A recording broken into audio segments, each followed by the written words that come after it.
News flex நேர்களுக்கு வணக்கம். அரசியல் திண்ணை நிகழ்ச்சிக்கு வரவேற்பது நான் சிலம்பு செல்வி. இன்று நம்மளோடு இணைந்திருக்கிறார் திமுகவின் செய்தி தொடர்பாளர் மதிவாணன். டயா பூஸ்டர் சுகரை கண்ட்ரோல் பண்ணும், உங்க ஆரோக்கியத்தை மீட்டு தரும். சர்க்கரையை கட்டுப்படுத்துறதுக்கான எளிமையான வழிமுறை, இயற்கையான வழிமுறை. அனைத்து மருந்து கடைகளிலும் கிடைக்கும்.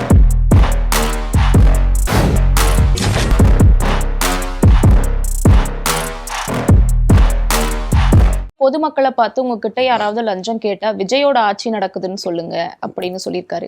லஞ்சம் கேட்கறவங்க கிட்ட இதை சொன்னா அது எடுபடுமா? இதை எப்படி புரிஞ்சுக்கிறது? இல்லை, நீங்கள் முதலமைச்சராக இருக்க ஜோசப் விஜய் ஒரு விஷயத்தை உணரணும். நீங்கள் தான் நம்பர் 1, நீங்கள் தான் இதுக்கு எல்லாத்துக்கும் பொறுப்பு. அதில் யாருக்கும் எந்த சந்தேகமும் வேணாம். யாராவது கேட்டாங்கன்னா எங்கள் முதலமைச்சர் மட்டும் ஸ்ட்ராங்கான நபராக இருந்தால் யாரும் முதல்ல கேட்பாங்களா? ஜோசப் விஜய் ரொம்ப ஸ்ட்ராங்கான முதலமைச்சராக இருந்தால் ஒருத்தர் போய் லஞ்சம் கேட்பாங்களா? கட்டாயமாக கேட்க மாட்டாங்கன்றது தான் நான் நம்புகிறேன். அப்படி கேட்குறாங்கன்னா முதலமைச்சர் மேலே பயம் இல்லைன்னு அர்த்தம். அவருக்கு பிரச்சனை என்னன்னா, எழுதி கொடுத்தாச்சு, வசனத்தை பேசணும். இது வெளியில் போகும்போது எப்படி அர்த்தம் கொள்ளப்படுமோன்னு அவருக்கு புரியல, பேசிடுறாரு. அது எப்படி சாத்தியப்படுன்னு கேட்டால் அதுக்கு பதில் இருக்காது. அப்போ ஜோசப் விஜய் என்ன பண்ணுறாருன்னா, தான் ஏதோ உலக உத்தமர் மாதிரியும் அதிகாரிகள் தான் தவறு பண்ணுறாங்க மாதிரியும் அவங்க மேலே பழியை போட்டு இவர் தப்பிக்க பார்க்குறாரு. எனக்கு அதுக்கு அந்த சம்மந்தமே இல்லாத மாதிரி நினச்சிக்கிறான், மக்கள் நினச்சிப்பாங்கன்னு நினைக்கிறார். ஸோ அது உண்மையான விஷயம் இல்லைன்னு சொல்லவா. இங்கே இருக்கிற இந்த மொத்த ஜோசப் விஜய் அவர்கள் செய்கிறார்ல இந்த மொத்த ட்ராமா ஒன்று, இந்த மொத்த ட்ராமாவுக்குமே கதையோட கதாநாயகன் அவர் தான். தயாரிப்பு ஆதவர்ஜினா, கதை வசனம் டைரக்ஷன் வேற ஆளு. இதுதான் இப்ப நடந்துன்னு இருக்குது. நீங்க வேற ஒண்ணுமே இங்க நடக்கல. எல்லா அரசியல் மேடைகள்லயும் ஆதவர்ஜனா பேசுவார், ஆனா கரூர் மேடையில மட்டும் பேசலையே. அதுக்கு பின்னாடி ஏதாவது அரசியல் காரணம் இல்ல? அதுக்கு முன்னாடி அவர் ரொம்ப பேசிட்டாரு. அதுக்கு முன்னாடி இந்த இணைப்பு விழாவில் பேசினாரு பாருங்க, எங்களுக்கு ஒரு கணக்கு இருக்குது, ஒரு வழக்கு இருக்குது, நாங்கள் தீர்க்காம விட மாட்டோம் அப்படின்னு. அவர் கொஞ்சம் நடிச்சு பார்த்தாரு, சைடு ஏதாவது சான்ஸ் கிடைக்குமான்ட்டு. அது அப்பட்டமாக அருந்து போய் உச்சநீதிமன்றத்தில் கொட்டு வாங்கி உட்காந்துக்கிறாரு. அது பிரைவேட்டாக தனியாக கேஸ் போட சொல்லியிருக்கு உச்சநீதிமன்றம். தனியாக அந்த கமிட்டியில் கொடுத்துங்க நீங்கள் அப்படின்னு சொல்லியாச்சு. அப்போ அவர் எப்படி பேசுவார்? அதான் சொல்கிறேன்ல, இந்த ஒரு பழைய சினிமா படத்தோட வசனம் வரும், வேலைக்கு சேர்ந்த புதுசில் யூனிஃபார்ம் போட்டு ஜோரில் இப்படிலாம் ஆடுறது தப்பு இல்லைன்ட்டு. இவங்க என்ன பிரச்சனைனா, அரசியலுக்கு வந்த புதுசு, அதிகாரம் கிடைச்ச புதுசு, என்ன பண்ணுறோம், என்ன பேசுகிறோம், என்ன நடந்துக்கிறோன்னுமே தெரியாமல் ஒரு நிர்வாகம் பண்ணியிருக்காங்க. அந்த நிர்வாகத்தில் வாய்க்கு வந்ததெல்லாம் பேசுகிறாங்களே தவிர எந்த ஒரு குற்றச்சாட்டுமே உங்களால் ஆதாரத்தோடு நிரூபிக்க முடியாது. அப்பட்டமாக போய் பேசுறது, நான் சொல்கிறது அப்பட்டமாக இப்போது ஏவாவேலன்னு அவங்க சொல்கிறாங்க இந்த மாதிரி வெளிநாட்டுக்கு தப்பிச்சு போயிட்டாருன்னு ஒரு மேடையில் பேசினார் ஜோசப் விஜய் அவர்கள். இப்போ நேற்று முதலமைச்சராக இருக்கிற ஜோசப் விஜய் அந்த மாதிரி பேசக்கூடாது. முதல் ஒரு விஷயம், உங்களுக்கு ஒரு தரவு எடுத்து வச்சு அந்த தரவுல அடிப்படையில் நீங்கள் சொன்னால் பரவாயில்ல. என்னைக்கு நேற்று அவர் வெளியில் சிங்கப்பூர்லேருந்து ஒரு ப்ரெஸ் ரிலீஸ் கொடுத்தாரு. எத்தனை வருஷமாக ட்ரீட்மெண்ட்டுக்கு போகிறோம், என்னன்னைக்கெல்லாம் போகிறோம், என்னைக்கு போக வேண்டியது ஃப்ளைட் டிக்கெட் என்னைக்கு, விசா கிடச்சிது என்னைக்கு, அது எப்படி தேதி மாற்றப்படுதுன்னு சொல்கிறாரு. இப்போ ஜோசப் விஜய் அவர்கள் என்ன பண்ணுவார்? மன்னிப்பு கேட்பாரா? அப்போ அந்த பதவிக்குரிய கண்ணியம் முதல்ல உங்ககிட்ட இல்லை. நாகரிகம் சுத்தமாக கிடையாது.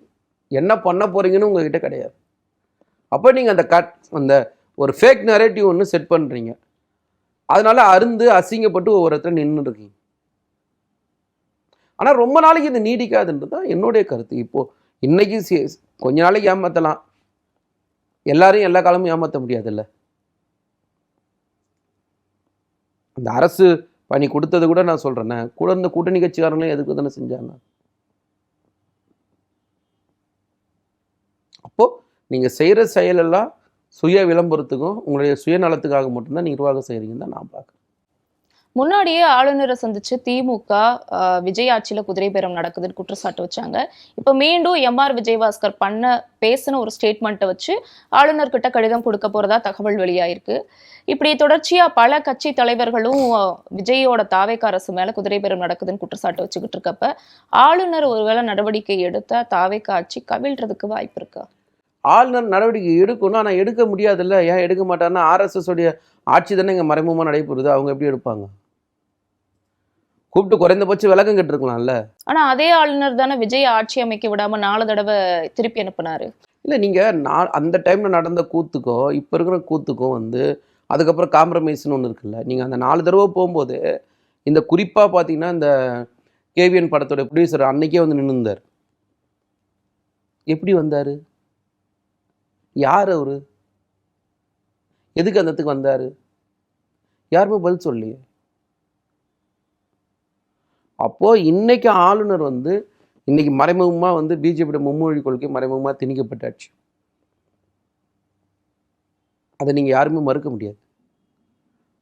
நீங்கள் இந்த ஜோசப் விஜய் வந்ததுக்கு அப்புறமா மறைமுகமாக வந்து ஆளுநரோட பேச்சு கேட்டு தமிழ் தாய் வாழ்த்தை புறக்கணிக்கிறீங்க, அவமானப்படுத்துகிறீங்க. 2 தடவை தேசிய கீதத்தை பாடுறீங்க. அப்போ இப்படியான பிரச்சனைகள்லாம் வந்து தொடர்ச்சியாக தமிழ்நாட்டுக்கும் தமிழ்நாட்டு மக்களுக்கும் எதிராக தானே செய்கிறீங்க. அப்போ பிஜேபியோட ஆட்சி தான் நீங்கள் மறைமுகமாக நடைபெறுது. அதை எப்படி இல்லைன்னு சொல்லுவீங்க?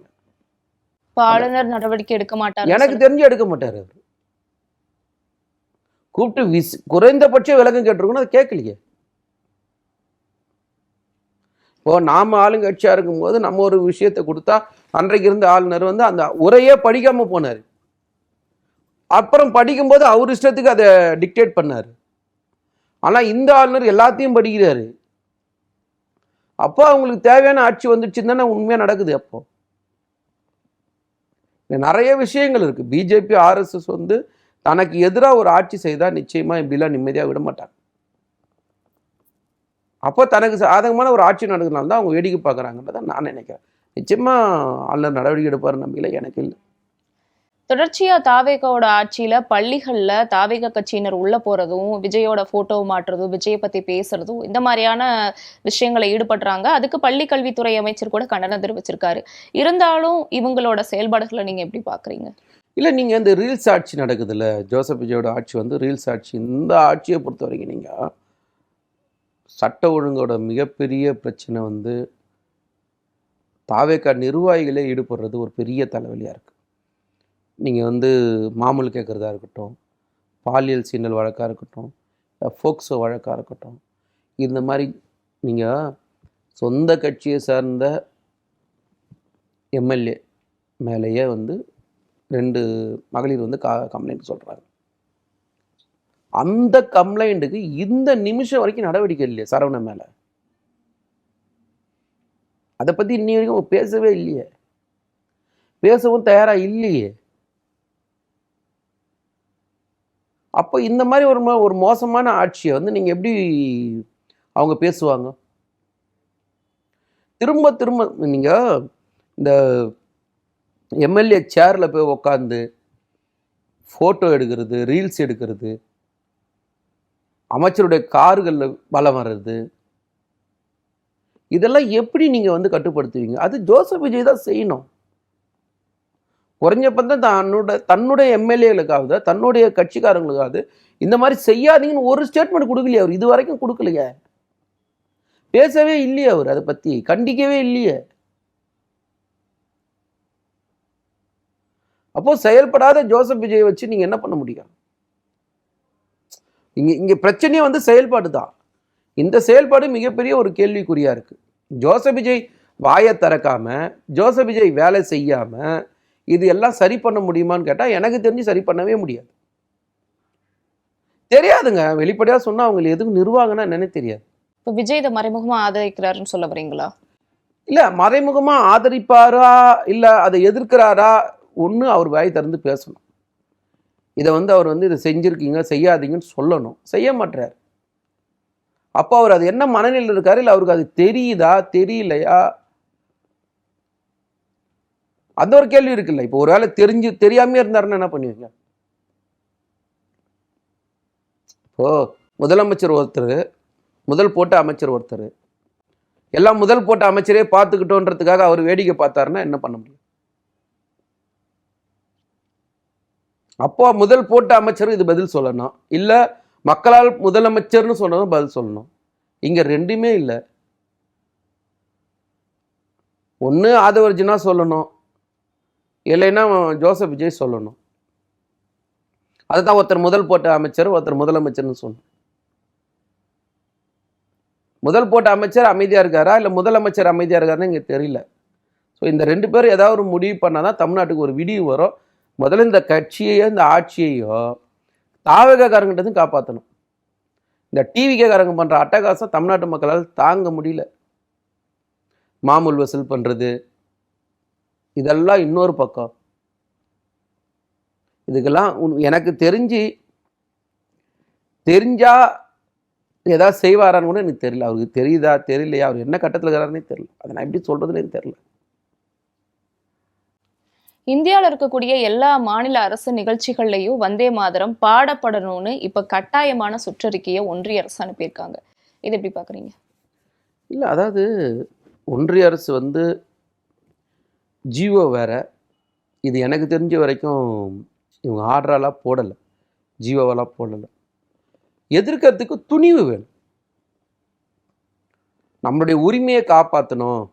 தமிழ்நாட்டுக்குன்னு ஒரு கட்டமைப்பு இருக்குல்ல, மொழி உரிமையோ மாநில உரிமையோ இன உரிமையோ, இங்கே இருக்கிற பண்பட்ட மனநிலை, மத உரிமை, இந்த மாதிரியான விஷயங்கள். ஏன் மத உரிமைன்னு சொல்கிறேன்னா, இப்போ திருப்பரங்குன்ற மாதிரியான பஞ்சாயத்துலேயும் ஜோசப் விஜய் பேசுறதில்லை. கோர்ட்டு ஆடு மாடு வெட்டுறதுல பஞ்சாயத்து தடை விதிக்குதுன்னு சொன்னாலும் பேச மாட்டார். பிரச்சனையே இங்கே ஜோசப் விஜய் தான்.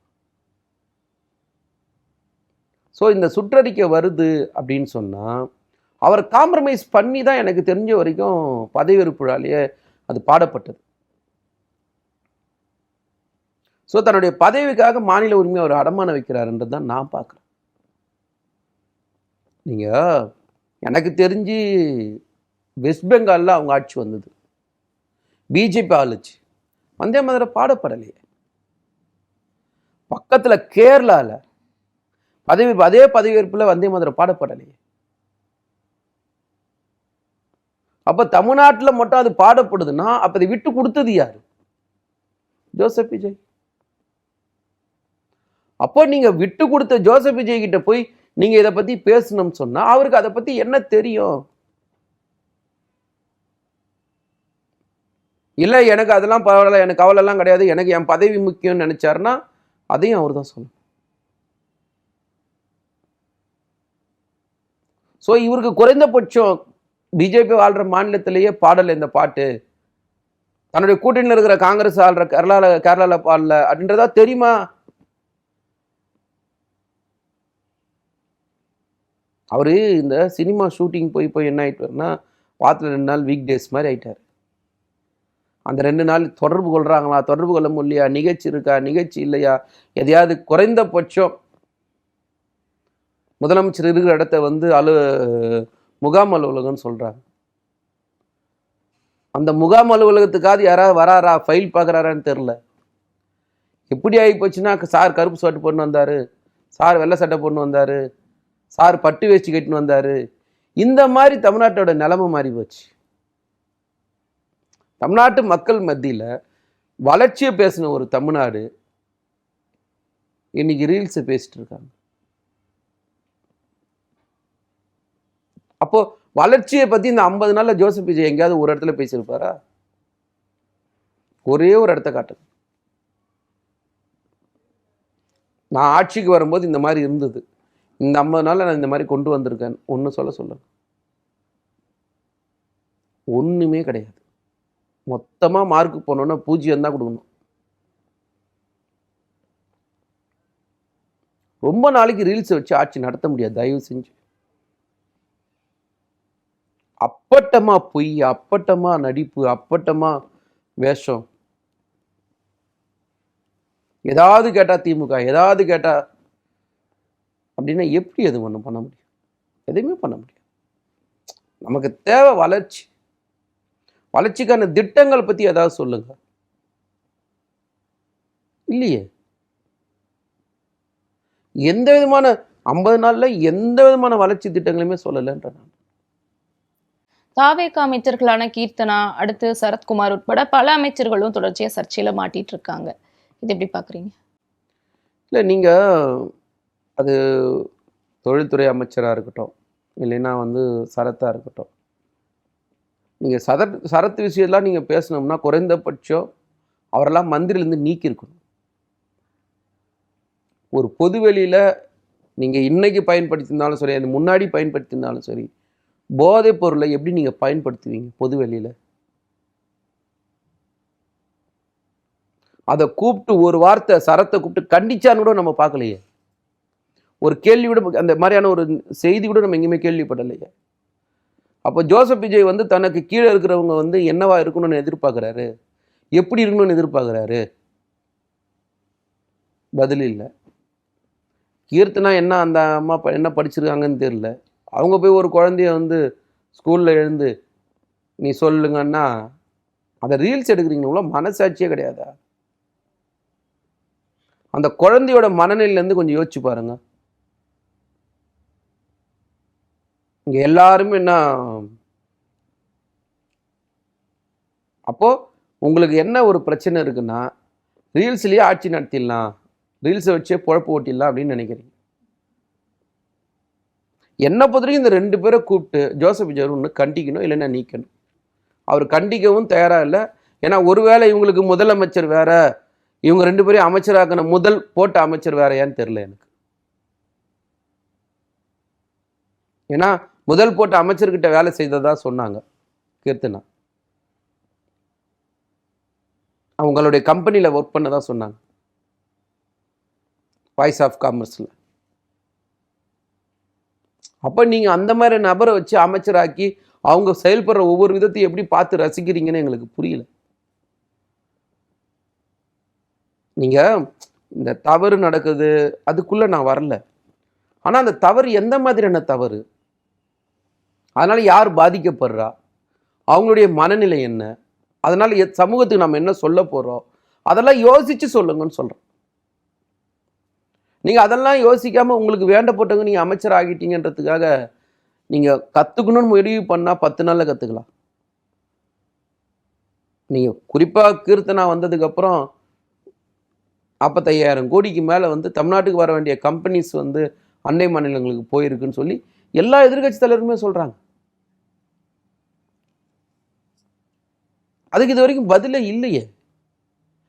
நீங்கள் எந்த அமைச்சரோ, ஒரு அமைச்சருக்கு தான் எந்த பதவியில், சுற்றுச்சூழல் அமைச்சரா சுற்றுலாத்துறை அமைச்சரான்னு தெரில, ஒரு அமைச்சர்கிட்ட போயிட்டு கச்சத்தீவை பற்றி கேட்டால் பேச தயாராக இல்லை. ஒரு அமைச்சருக்கு குறைந்தபட்சம் முதலமைச்சர் பேசுகிறார் கரூரில், காவல்துறையை வைத்து கொன்னீங்கன்னு பேசுகிறார். சாமி, அந்த காவல்துறை உங்களுக்கு கீழே இருக்குது சாமி. அப்போ யாரை வச்சு வேலை வாங்க போகிறீங்க? நீங்கள் சொன்னதை இப்போ இருக்கிற காவல்துறை அதிகாரிகள் ஏற்றுப்பாங்களா? அப்போ முதலமைச்சர் செயல்பாடு கேள்விக்குறியா இருக்கு. பள்ளி கல்வித்துறை அமைச்சர் ஒருத்தர் இருக்காரு, தொழில்துறை அமைச்சர் போய் பள்ளி கல்வித்துறை ஸ்கூலுக்கு போய் ஆய்வு செய்கிறாங்க. குறைந்தபட்சம் பள்ளி கல்வித்துறை அமைச்சர் அதை கண்டிச்சாரா? ஏன் டிபார்ட்மெண்ட்ல நீங்க ஏன் தலையிடுறீங்கன்ட்டு பதில் இல்லை. ஒரு டெண்டர் 1/2 மணி நேரத்தில் முடிகிறார் புசி ஆனந்த். நீங்க தூய சக்தியா? நீங்க 1/2 மணி நேரத்தில் எப்படி ஒரு டெண்டர் கால்ஃபர் பண்ணி முடிப்பீங்க? பதில் இருக்கா? கிடையாது. அப்ப அங்க பார்ட்டி ஃபண்ட் போயிருக்குன்னு சொல்ல வரீங்களா? அது பார்ட்டி ஃபண்டுன்னு வாங்கினீங்கனாலும் சரி, டைரக்டா டிவிகே ஃபண்டு வாங்கினீங்கனாலும் சரி, எப்படி போச்சுன்னு கேட்குறேன். முதல்ல யார் பொறுப்பு இதுக்கெல்லாம்? இதுதான் தாவேகாவுடைய மொத்த அட்ராசிட்டி. ஒரு அமைச்சர் இபி மினிஸ்டர் பார்த்து கேட்டிங்கன்னா மின்வெட்டு பிரச்சனைக்கு போய் கேட்குறோம், காமெடியாக பதில் சொல்கிறாரு, பீஸ் கேரியர் பிடிங்கின்னு போயிட்டாங்கன்ற. பீஸ் கேரியர் பிடிங்கின்னு போனது காலையில் 11 மணிக்கு, கரண்ட் கட் ஆகுது ராத்திரி 11 மணிக்கு, பதில் இல்லை. ஒரே ஒரு அமைச்சரையாவது காட்டுங்க, ஒரு அமைச்சர் சிறப்பாக செயல்பட்டாங்கன்ட்டு. மொத்த பேரும் பூஜ்ஜியம் தான்.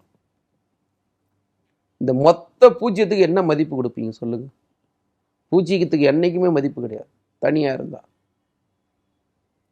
அந்த மாதிரி டோட்டல் பூஜ்ஜியம் இந்த தாவேக்காவுடைய ஆட்சியும் ஜோசப் விஜயோடைய நிர்வாகமும்.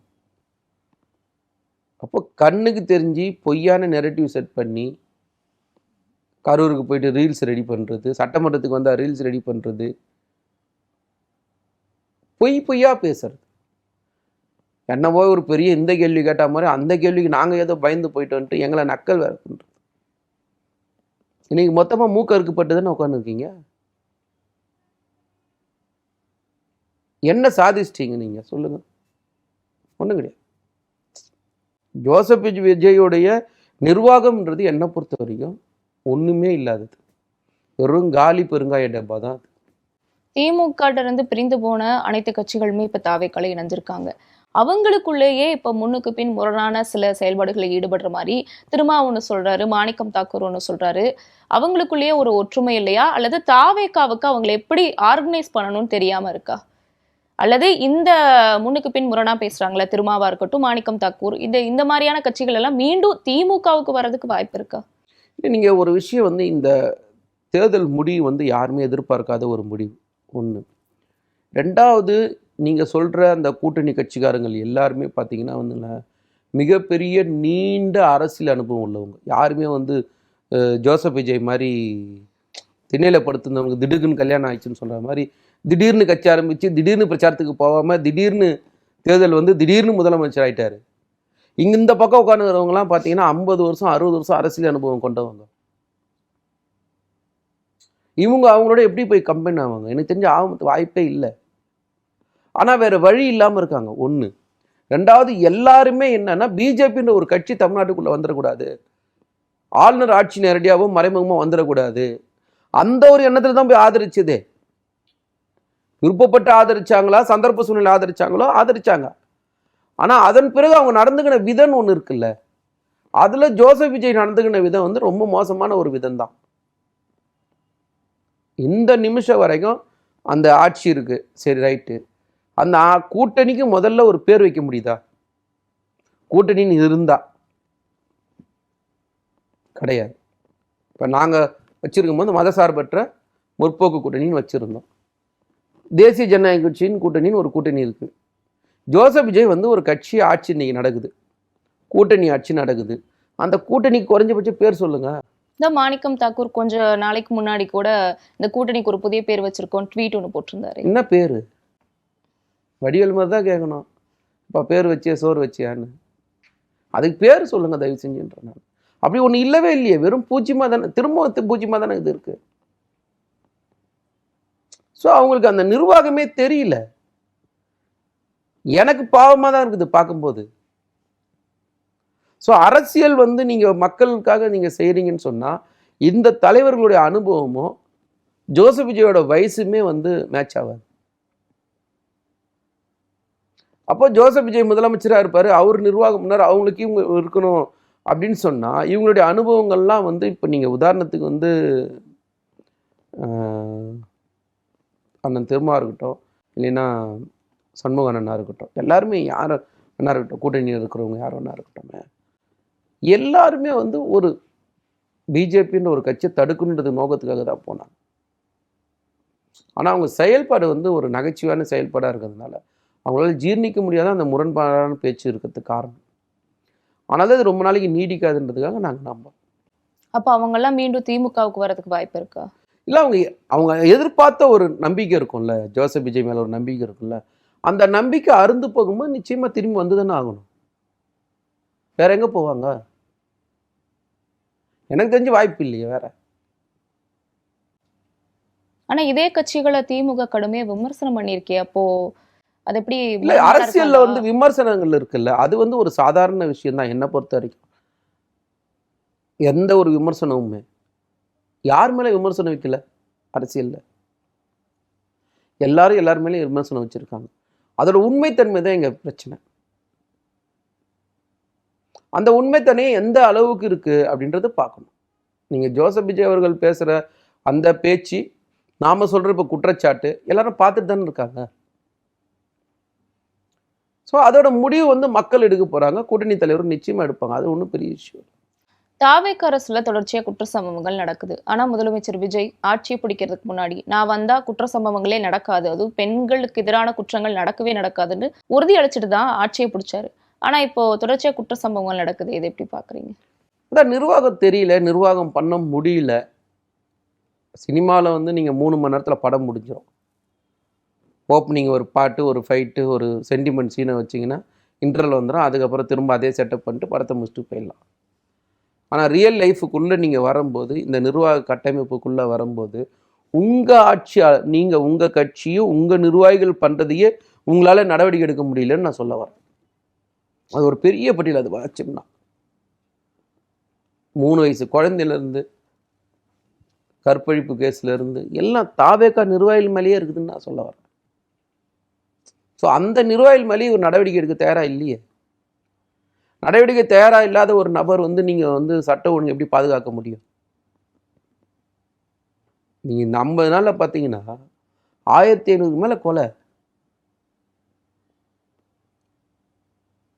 அப்போ இத்தனை கொலைகள், இத்தனை கற்பழிப்பு, இத்தனை பாலியல் சீனல் வழக்குகள், இத்தனை பெண்டிங் அப்படியே நிற்குது, இல்லை ஊறி போய் நிற்குது. இதை வந்து எப்படி இவங்க சரி பண்ண போகிறாங்க? சினிமாவில் யாரோ ஒருத்தர் செய்ய போகிறார், இவர் வந்து செய்ய போகிறது இல்லையா? முதல்ல ரீல்ஸ் போகிறத நின்றுட்டு ரியலுக்கு வரணும்னு நான் சொல்ல வரேன். நீங்கள் அந்த ரியலுக்கு வராமல் உங்களால் எதுவுமே பண்ண முடியாது. மொத்தமாக கெட்டு குட்டிசாராய் நிற்குது. நீங்கள் நிர்வாகமே வந்து நிர்வாகம் கெட்டு குட்டிசார். நீங்கள் அரசு நிர்வாகத்தையும் உங்களுடைய நிர்வாகத்தையும் மேட்ச் பண்ணி பார்த்தா நிர்வாகம் யார் பண்ணுறதுன்னே தெரியலையே. அந்த அந்த கட்டமைப்பு முதல்ல ஜோசப் விஜய் அவர்கள் மாற்றணும். அதை மாற்ற முடியும்னா மக்கள் உங்களை மாற்றுவாங்க. ரொம்ப நாளைக்குலாம் நீங்கள் அந்த பதவியில் இருக்க முடியாது. என்னைக்கு தேர்தல் வருதோ அன்றைக்கி மக்கள் உங்களுக்கு சரியான பாடத்தை அன்றைக்கி புகட்டுவாங்க. ஜோசப் விஜய் வந்து ஒன்று உணரணும், இது சினிமா இல்லைன்றதை உணரணும். நிஜம். இந்த நிஜத்துக்கு உங்கள் கட்டுப்பாட்டுக்கு உள்ள நீங்கள் என்ன செய்ய போகிறீங்கன்னு பார்க்கணும். இறுதியா ஒரு கேள்வி. பாஜகவை தாவேகா கடுமையா எதிர்த்தா இந்தியா கூட்டணியில திமுகவும் தாவேகாவும் கண்டிப்பா ஒரு அணியில நிற்கும் அப்படின்னு திமுகவை சேர்ந்த மூத்த தலைவர் ஒருத்தர் சொல்லியிருக்காரு. இது எப்படி புரிஞ்சுக்கலாம்? இல்லை, இந்தியா கூட்டணின்னு முதல்ல இங்கே இல்லை. தயவு செஞ்சு நீங்கள் புரிஞ்சுக்கணும். என்னை பொறுத்த வரைக்கும் தமிழ்நாட்டில் இந்தியா கூட்டணி இல்லை. ஒன்று, டெல்லியிலே அது இல்லை. அதான் ரெண்டாவது. யார் இருக்கா சொல்லுங்கள் தயவு செஞ்சு.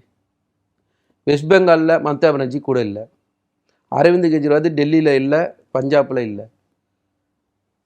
யார் இருக்கா இந்தியா கூட்டணியில்? இல்லாத ஒரு கூட்டணியை பற்றி எதுக்கு நம்ம பேசிட்டு இருக்கணும்? ஒரு நோக்கம், பிஜேபி எதிர்க்கணும். அதில் மாற்று கருத்து கிடையாது. பிஜேபியோட சித்தாந்தமோ கொள்கையோ தமிழ்நாட்டுக்கோ இந்தியாவுக்கோ ஒத்து வராது. அதை நம்ம உணரணும். ராமரையே இப்போ அவங்களால காப்பாற்ற முடியல. ராமர் பேரை சொல்லி கோயிலை கட்டி அதில் கொள்ளடிச்சிட்டு இருக்கீங்க. கொள்ளடிச்ச நிலைமை இன்னும் தெரியல. அடுத்தது பத்ரிநாத் கேதார்நாத்துக்கு போயிட்டீங்க, அங்கேயும் விட்டு வைக்கல. ராமனுக்கும் உண்மையா இல்லை, சிவனுக்கும் உண்மையா இல்லை, ஓட்டு போட்ட மக்களுக்கும் உண்மையா இல்லாத பிஜேபி இந்தியாவுக்கே தேவையில்லாத ஒரு கட்சி. அதை எதிர்க்கணும். அதில் மாற்று கருத்து கிடையாது. ஆனால் தாவேகாவோடு சேர்ந்து எனக்கு அவசியம் எங்களுக்கு இல்லை. முதல்ல எங்க கூட சேர்ந்து அரசியல் பண்ற அளவுக்கு தாவேகாவும் ஒரு அரசியல் கட்சியில இல்லை. நீங்க ஆட்சியில் இருக்கலாம், அதிகாரத்தில் இருக்கலாம், அது வேற. நாங்க சொல்றது திமுக பேசுற சமூக நீதியை வந்து தாவேகாவில் பேச முடியாது, செய்ய முடியாது. திமுக பேசின செய்த இடஒதுக்கீட தாவேகாவில் பேச முடியாது. திமுக கொண்டு வந்த பெண் சுதந்திரத்தை பற்றி தாவேகாவில் பேச முடியாது. நாங்கள் கொண்டு வந்த சட்டங்கள் எல்லாம் உங்களால் நடைமுறைப்படுத்த கூட முடியாது. நாங்கள் தான் பெண்களுக்கு சொத்துல சமப்பங்கு கொடுத்தோம். நாங்கள் தான் விதவை திருமணத்தை அங்கீகரித்தோம். நாங்கள் தான் பெண் ஓதுவார்களை நியமித்தோம். நாங்கள் தான் 69% இடஒதுக்கீடு கொண்டு வந்தோம். நாங்கள் தான் வன்னியர்களுக்கு இடஒதுக்கீடு கொண்டு வந்தோம். நாங்கள் தான் அருந்திதர்களுக்கு இடஒதுக்கீடு கொண்டு வந்தோம். நாங்கள் தான் சிறுபான்மைக்கு இடஒதுக்கீடு கொண்டு வந்தோம். நாங்கள் தான் இன்னைக்கு வரைக்கும் மாநில உரிமையோ மாநில சுயாட்சியை பற்றி பேசிட்டு இருக்கோம்.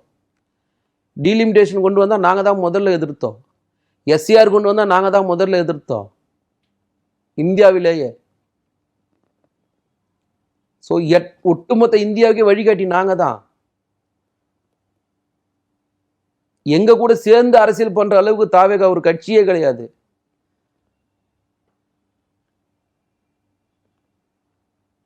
தாவேகா ஒரு எல்கேஜி கட்சி. மக்கள் ஓட்டு போட்டாங்க, நீங்க அதிகாரத்தில் இருக்கீங்க, நான் அதுக்குள்ள வரல. ஆனா நாங்க பேசுற எங்களுடைய 50 முழக்கங்கள் உங்களால பேச முடியாது. நாங்க இன்னைக்கு சொல்ல, நாங்க அன்னைக்கு சொன்னோம் மத்தியில் கூட்டாட்சி மாநிலத்தில் சுயாட்சின்னு. வன்முறையை தவிர்த்து வறுமையை போக்குவோன்னு சொன்னோம். இன்னைக்கு இல்லை, 75 வருஷத்துக்கு முன்னாடி. இன்னைக்கு இந்த மாநிலத்தை நம்பர் 1 பொருளாதார மாநிலமா கொண்டு வந்திருக்கோம்னா நாங்க கொண்டு வந்தோம், நீங்க கொண்டு வந்ததில்லை. ஸோ எங்களுடைய சாதனைன்றது எவரெஸ்ட் உயரத்தில் இருக்கு. நீங்க இப்பதான் நடக்கவே ஆரம்பிச்சிருக்கீங்க. நீங்க என்னைக்கு நடந்து எவரெஸ்ட் கிட்ட வர்றது கொஞ்சம் யோசிச்சு பாருங்க. ஸோ எங்க கூட எல்லாம் சேர்ந்து அரசியல் பண்ற இடத்துலலாம் வாய்ப்பே கிடையாது. அப்படி ஒரு சூழ்நிலை இன்னைக்கு இல்லை, என்னைக்குமே வராது. நாங்க எதிர்க்கிறதுன்னு முடிவு பண்ணா நேரடியாக எதிர்ப்போம். இப்போ சொல்றேன், திமுக ஆளுங்கட்சியா இருக்குது, எதிர்கட்சியா கிடையாது. ஆளுங்கட்சியா இருந்தாலும் எதிர்கட்சியா இருந்தாலும் திமுகன்ற ஒரு இயக்கம் நான் சொன்ன இத்தனையும் பேசிக்கிட்டே இருக்கும், காம்ப்ரமைஸ் ஆகாது. நீட்ட ஆளுங்கட்சியா இருந்து எதிர்த்தாலும் எதிர்ப்போம், எதிர்கட்சியா இருந்தாலும் எதிர்ப்போம். எங்க இடஒதுக்கீடு பிரச்சனைக்கு ஒரு பஞ்சாயத்து வந்தால் நாங்கள் ஆளுங்கட்சியா இருந்தாலும் எதிர்ப்போம், எதிர்கட்சியா இருந்தாலும் எதிர்ப்போம். ஆளுநர் அட்ராசிட்டி பண்றாரு, ஒன்றிய அரசு தலையிடுதுன்னா ஆளுங்கட்சியா இருந்தாலும் எதிர்ப்போம், எதிர்கட்சியா இருந்தாலும் எதிர்ப்போம். உங்களை மாதிரி காம்ப்ரமைஸ் ஆக மாட்டோம். நீங்க சொல்றதுக்கெல்லாம் கையெழுத்து போட மாட்டோம். நீங்க எடப்பாடி ஆட்சியில இதே ஒரு ஆளுநர் ஆய்வு செய்ய தான் போனாரு. அந்த தைரியம் எங்கிருந்து வந்தது? இதே இடையில 5 வருஷம் நாங்க இருந்தோம்ல. நான் இந்த லோக்கல்ல சொல்லுவோம், வாயுதாரு விட்டுன்னு இருந்தார்ல ஆளுநர் ஒருத்தர், அதை கூட 5 வருஷம் செய்ய முடியலையே நாங்க இருக்கும்போது. போய் ஆய்வு செஞ்சாரா? சொல்லுங்க, கிடையாது. ஆனா இன்னைக்கு செய்யறீங்கன்னா அந்த தைரியம் முதல்ல உங்களுக்கு எங்கிருந்து வந்ததுன்னு கேட்குறேன். உங்களை என்னவா மாக்குறாங்க? மக்கள் பார்க்கறது இருக்கட்டும், ஆளுநர் உங்களை என்னவா பார்க்குறாங்க, ஒன்றிய அரசு உங்களை என்னவா பார்க்குறாங்கன்னு ஒரு விஷயம் இருக்குல்ல. ஆனா அதே முத்துவேல் கருணாநிதி ஸ்டாலின் 5 வருஷம் ஆட்சியில் இருக்கும்போது அந்த மாதிரி ஒரு எண்ணம் எந்த ஆளுநருக்கு ஏன் வரல? ஏன் பிஜேபிக்கு அந்த தைரியம் வரல? அதான் லீடர், அதான் தலைவனுக்குரிய பண்பு. தலைவனை பார்த்தாலே பயம் இருக்கணும். ஆனா இன்னைக்கு நீங்க இருக்கும்போது அது வருதுன்னா எங்கிருந்து வருதுன்னா உங்களை அந்த மாதிரி மக்கள், அந்த ஆர்எஸ்எஸ் பிஜேபி உங்களை அப்படி பார்க்குது. உங்க பிஜேபி ஆர்எஸ்எஸ்க்கு பிரச்சனை. பீகார் தேர்தலில் போய் திமுகவை திட்டுவாரு மோடி அவர்கள், ஆந்திரா தெலுங்கானாவுக்கு போன திட்டுவாரு. ஏன்? அவங்க செய்த மொத்த அயோக்கியத்தனத்தையும் எதிர்த்து நின்ன கட்சி திமுக. இன்னைக்கும் எதிர்ப்போம். எங்களுக்கு பதவி எந்த காலத்திலையுமே முக்கியம் கிடையாது. இந்த இனம் முக்கியம், இந்த மொழி முக்கியம், இந்த மண்ணு முக்கியம், இந்த மக்கள் முக்கியம். அதுக்காக எந்த எல்லைக்கும் போய் நின்று போராடுவோம். உங்களை மாதிரிலாம் விட்டு குத்துட்டுலாம் வேடிக்கை பார்க்க மாட்டோம். அப்படி ஒரு பிரச்சனை வந்தால் ஆட்சி இழந்துதான் இருக்கு திமுக. நாங்கள் காம்ப்ரமைஸ் போய் பண்ணியிருந்தா நாங்கள் எத்தனை தடவை ஆட்சியை காப்பாற்றிருப்போம்னு தெரியும். அதனால தடை மிசா காலத்தில் கட்சியோட பேரை மாற்றினா விட்டுற காலகட்டங்களில் இருக்கும்போது அதிமுக மாறிச்சு, திமுக மாறலையே. அதான் திமுக. இன்னொரு 10 வருஷம் ஆகட்டும், 50 வருஷம் ஆகட்டும், 100 வருஷம் ஆகட்டும், திமுக நிச்சயமா இருக்கும். வெயிட் பண்ணி பாருங்க. எந்த கட்சி வேணா வரலாம், போகலாம், ஆட்சியில் இருக்கலாம், இல்லாமல் போகலாம். நாங்கள் சொல்கிற கொள்கையை, நாங்கள் பேசுகிற சித்தாந்தத்தையும், நாங்கள் நடைமுறைப்படுத்துகிற வாழ்க்கை முறையும் யாராலையும் இங்கே செய்ய முடியாது. எங்கள் கட்சியோட உட்கட்டமைப்பில் ஒரு எஸ்சி கொடுப்போம், ஒரு துணை பொதுச் செயலாளர். கட்சியோட கட்டமைப்பு அது. மகளிருக்கு கொடுப்போம், எந்த கட்சியில் வச்சுருக்கீங்க? ஸோ அப்போ எத்தனை ஆண்டுகள் ஆனாலும் நாங்கள் சொல்கிற ஒவ்வொரு திட்டங்களும் ஒவ்வொரு விஷயங்களும் திமுக பேசும், செய்யும், செஞ்சிருக்கு, இனியும் செய்யும். அதான் திமுக. ரொம்ப நன்றி. நாங்க கேட்ட கருத்துக்களுக்கு அழகா பொறுமையா பதில் சொன்னீங்க.